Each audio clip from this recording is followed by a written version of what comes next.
नमस्कार. मी भाऊ तोरसेकर. तुम्ही बघत आहात प्रतिपक्ष. मित्रांनो, मी आज ब्रेकिंग न्यूज देतोय आणि तुम्हाला माहिती आहे की गौप्यस्फोट, ब्रेकिंग न्यूज वगैरे असं मी काही करत नाही. पण जे मी सांगतोय ती ब्रेकिंग न्यूज आहे. कारण अनेक जण ती बातमी ऐकल्यानंतर, तो सगळा घटनाक्रम ऐकल्यानंतर थक्क आणि चकित झाल्याशिवाय राहणार नाही. तुम्हाला माहिती आहे सध्या इराण, इस्रायल, अमेरिका, मध्य पूर्व, पश्चिम आशिया इकडे रक्तपात चालू आहे. रणकंदन माजलेलं आहे. कोण कोणावर हल्ला करतोय त्याचाच पत्ता लागत नाही आणि कोण मरतोय आणि कोण मारतोय त्याचाही अंदाज येत नाही. त्यामागचा हेतू काय त्याचाही अंदाज येत नाहीये. प्रत्येक जण आपापल्या परीने यात गुंतलेले देश, तिथले नेते यांचे हेतू उद्दिष्ट आपल्याला सांगतायत. पण त्यातलं काय खरं मानायचं, काय खोटं मानायचं याचा अंदाज बांधणं सुद्धा आपल्याला अवघड आहे. तसं बघायला गेलं तर गेलं 1.25 वर्ष अमेरिकेचे दुसऱ्यांदा आणि नव्याने झालेले अध्यक्ष डोनाल्ड ट्रम्प यांनी मिळेल त्या लहान मोठ्या देशांना धमकावणं सुरू केलं होतं. कधी कॅनडाला सांगितलं तुम्ही गुपचूप अमेरिकेच्या संघराज्यामध्ये सहभागी व्हा. कधी सांगितलं ते आईसलँड का ग्रीनलँड आहे ते आम्ही आमच्याकडे जोडून घेऊ. मग भारतावर किंवा इतर देशांवर टॅरिफचा सपाटा लावला. ह्या सगळ्या गोष्टीमध्ये अक्षरशः वाटेल ती बडबड करायची, बकवास करायची. हा जो काय सपाटा ट्रम्पने लावला होता आणि अख्खा देश किंवा देशाची जग किंवा जगाची जी व्यवस्था आहे ती विस्कटून टाकण्याचा जणू काय चंग बांधल्यासारखे ट्रम्प वागत होते. आणि त्या भरातच त्यांनी व्हेनेझुएलाचा तो कोण अध्यक्ष होता तो रोज त्यांना धमक्या द्यायचा. त्याला कमांडो पाठवून उचलून नेला अमेरिकेमध्ये आणि व्हेनेझुएलामध्ये सत्तांतर घडवून आणलं. तसंच टुमणं ट्रम्पनी इराणच्या बाबतीत लावलेलं होतं. इराणमध्ये जो धार्मिक हुकुमशाह आहे, जो निवडून आलेला नव्हता, तो अली खामेनी आयतुल्ला यालाही दबाव टाकून गप्प करण्याचा प्रयत्न ट्रम्पनी चालवला होता. तो अपयशी ठरला आणि त्यानंतर इस्रायल आणि अमेरिका यांनी संयुक्तपणे इराणवर मोक्याच्या जागी हल्ले केले होते. पण आता त्याच्या पुढची स्टेप झालेली आहे आणि नेत्यानाहू किंवा ट्रम्प म्हणजे अमेरिका आणि इस्रायलने जे काय हल्ले चढवले त्याला इराण प्रत्युत्तर देत सुटला आणि प्रत्युत्तर देताना अमेरिकेच्या मुस्लिम मित्र देश आहेत त्यांना सुद्धा किंवा अरब सुन्नी देशांना सुद्धा इराणने सोडलेलं नाही. आणि हा सगळा कल्लोळ इतका आहे की पहिल्यांदाच त्या आखाती समुद्रातून अमेरिकेला आपल्या आरमाराला जे काय USS लिंकन त्याला मागे हिंद महासागरात आणावं लागले. आणि अशा परिस्थितीमध्ये एक बातमी अक्षरशः चकित करणारी आली ती म्हणजे कुवेतला जो अमेरिकेचा हवाई तळ आहे त्याच्यावरून इराणवर हल्ला करायला निघालेली अमेरिकेची जी लढाऊ विमानं होती यापैकी 3 विमानं पाडली गेली, जी आपण पाडली असा इराणचा दावा आहे. पण अमेरिका म्हणते की अमेरिकन सैनिक आणि अमेरिकन हवाई तळावरच्याच डागलेल्या गोळ्यांना अमेरिकेचीच 3 विमानं बळी पडली आणि ती पडली वगैरे वगैरे. आणि यांनी इतका कल्लोळ उलट सुलट बातम्या येत आहेत. आणि या पार्श्वभूमीवर हळूहळू करत अशी परिस्थिती आली आहे की हिंद महासागरामध्ये अडकलेल्या USS लिंकन या अमेरिकन युद्धनौकेला रसद कोणी पुरवायची, रसद कुठून येणार हा चिंतेचा विषय झाला. आणि त्या पार्श्वभूमीवर गोवा आणि कोची या भारतीय बंदरातून त्या अमेरिकन आरमाराला रसद पुरवली गेली अशीही बातमी आहे. आणि आता मी जी ब्रेकिंग न्यूज तुम्हाला सांगतोय ती अशी आहे की आता ट्रम्प घाबरलेला आहे. अमेरिकेचा अध्यक्ष घाबरलेला आहे. पटकन ऐकून खरं वाटणार नाही. जो म्हणाला होता की आम्ही 4 दिवसात किंवा 4 तासात इराणचा विषय संपवून टाकू, पण खामेनी मारला गेल्यानंतर इराणमध्ये जे अराजक माजलेलं आहे, त्यामुळे तिचा नेमका सत्ताधीश कोण आहे, सरकार कोण आहे, लष्कराचे अधिकार कोणाकडे आहेत, लष्कराचा प्रमुख कोण आहे, कारण जवळजवळ इराणमधली सगळी प्रमुख वरिष्ठ असलेली जी अधिकारशाही होती, लष्करात असेल, नागरी सेवेत असेल, नागरी प्रशासनात असेल, ती सगळी मारली गेली. आणि त्यामुळे कोण निर्णय घेतो आणि कोणाचा काटा काढायचा ही चिंता इस्रायल आणि अमेरिकेला भेडसावते. कारण इराणने केलेल्या प्रतिहल्ल्यामध्ये अरब सुन्नी देशांबरोबर इस्रायलला सुद्धा झळा बसायला लागलेले आहेत. आणि आता यातून बाहेर कसं पडायचं?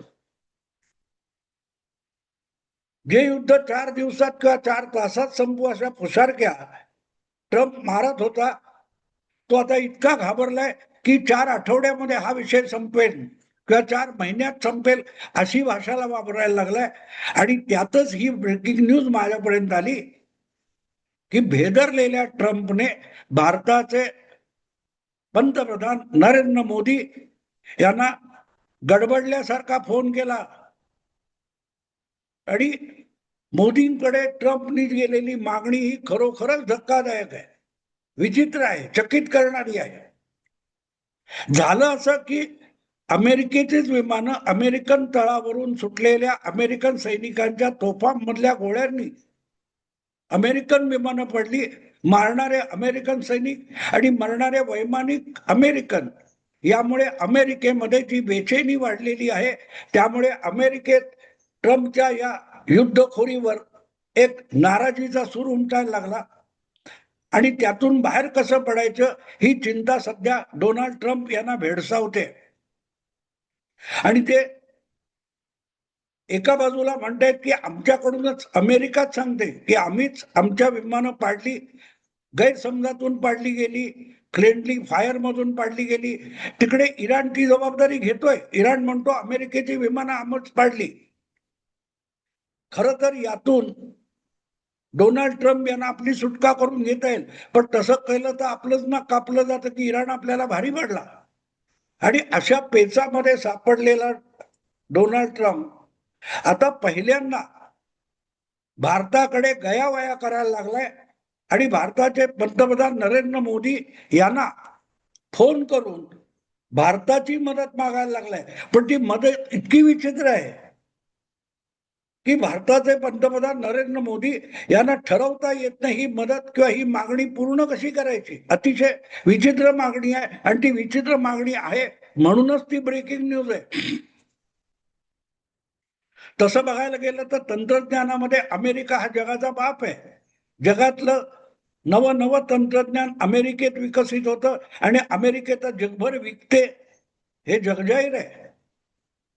पण ही विमानं पडली कशी हे अमेरिकेलाही कळत नाही आणि कोणालाच कळत नाही. त्यामुळे विमानं पडली कशी, पाडली कोणी, का पाडली गेली, घातपात आहे की काय आहे, याचा शोध घेण्यासाठी डोनाल्ड ट्रम्प अमेरिकेचे अध्यक्ष यांना भारताची मदत पाहिजे. आणि ती मदत कशाला पाहिजे याचा जो खुलासा भारताचे पंतप्रधान नरेंद्र मोदी यांच्याकडे डोनाल्ड ट्रम्प यांनी केला, त्यामुळे खुद्द नरेंद्र मोदी सुद्धा चक्रावून गेले. त्यांनी जी माहिती मोदींना दिली ती अशी की आजकाल अमेरिकेचं जे युद्ध नियंत्रण करणारं केंद्र आहे पेंटागॉन, CIA अमेरिकेची गुप्तचर संस्था, FBI अमेरिकेची तपास यंत्रणा आणि अमेरिकेची अवकाश संशोधन यंत्रणा इस्रो, हे सगळे लोक मराठी माध्यमाची चॅनेल रेग्युलर बघायला लागलेली आहेत. मराठी वर्तमानपत्र वाचायला लागलेली आहेत. मराठी वर्तमानपत्राच्या सगळ्या भाषा, अगदी अलीकडे त्यांनी सांगितलं की नासामध्ये आणि पेंटॅगॉन मध्ये अभिजात मराठी दिन साजरा करण्यात आला. आता अमेरिकेतली ही एवढी मोठमोठ्या संस्था या मराठीच्या प्रेमात का पडल्या, ही पहिली चक्रावून टाकणारी ब्रेकिंग न्यूज आहे. आणि म्हणूनच मोदी गडबडले, कारण मोदींनीच त्यांचं सरकार आल्यानंतर मराठीला अभिजित भाषा हा दर्जा दिलेला आहे. पण एवढं मराठीत काय आहे?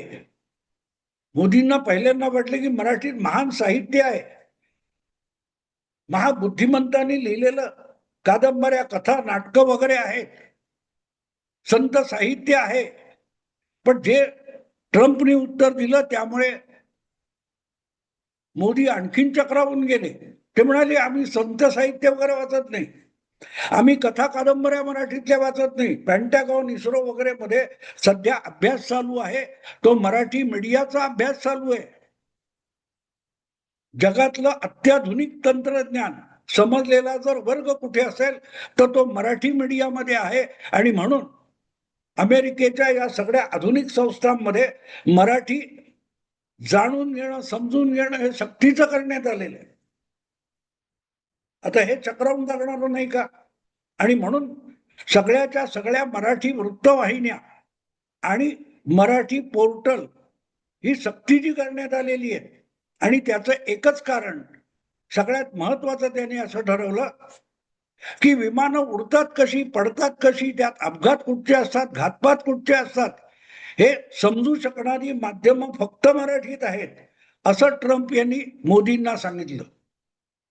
आणि मागणी अशी केली की जी कुवेतच्या हवाई तळावरून उडालेली 3 अमेरिकन लढाऊ विमानं पडली किंवा पाडली गेली, तो अपघात आहे की घातपात आहे, ते फ्रेंडली फाईट आहे की इराण आहे, याचा शोध घेण्यासाठी डोनाल्ड ट्रम्प यांनी मोदींना सांगितलं, बारामतीमध्ये एक महान संशोधक आहे ज्याचं नाव रोहित पवार असं आहे आणि त्याचा सहाय्यक अमोल मिटकरी आहे, या दोघांना तातडीने अमेरिकेकडे पाठवा, अमेरिकेला त्यांच्या ज्ञानाची, विज्ञानाची गरज आहे. कारण अमेरिकन जनतेच्या मनातला हा कुवेतच्या घटनेविषयीचा संशय दूर करायचा असेल तर त्यामध्ये एकच किंवा दोन व्यक्ती मदत करू शकतात. त्यापैकी एक रोहित पवार आहेत आणि दुसरे अमोल मिटकरी आहेत. या निष्कर्षापद इस्रो आणि पेंटागॉन आलेले आहेत. आणि म्हणून आपण जुने मित्र आहोत. तर नरेंद्र मोदींनी ही भारतातली आणि महाराष्ट्रातली दोन महान माणसं, दोन महान वैज्ञानिक, दोन महान शास्त्रज्ञ अमेरिकेला तात्पुरते उधार द्यावेत. आमच्याकडचा तपास संपला की तुम्हाला परत पाठवू. हे ऐकून नरेंद्र मोदी पण चक्रावले. कारण अरे, आपल्या भारतामध्ये आणि महाराष्ट्रामध्ये, महाराष्ट्राच्या पुणे जिल्ह्यामध्ये किंवा आणखीन कुठच्या जिल्ह्यामध्ये इतके दोन महान शास्त्रज्ञ आहेत आणि आपल्याला हे माहितीच नाही. आत्मनिर्भर करायला आपण भारत निघालोय आणि इतके महान शास्त्रज्ञ भारतीय भूमीत आहेत, हे आपल्याला कसं माहिती नाही. म्हणून मोदी चक्रावले होते.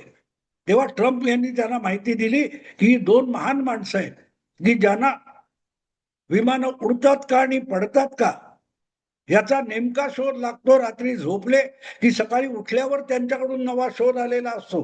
तेव्हा कृपा करून या कुवेतचा विषय हातावेगळा करण्यापर्यंत रोहित पवार आणि अमोल मिटकरी हे आम्हाला अमेरिकेला भारताने उधारीवर द्यावेत, ही मागणी आहे. आहे की नाही मित्रांनो? Breaking news. आणि हे फक्त मराठी माध्यमात येतं. आणि म्हणून मराठी माध्यमाची लोकप्रियता ही अमेरिकन प्रशासनामध्ये बेफाट वाढलेली आहे.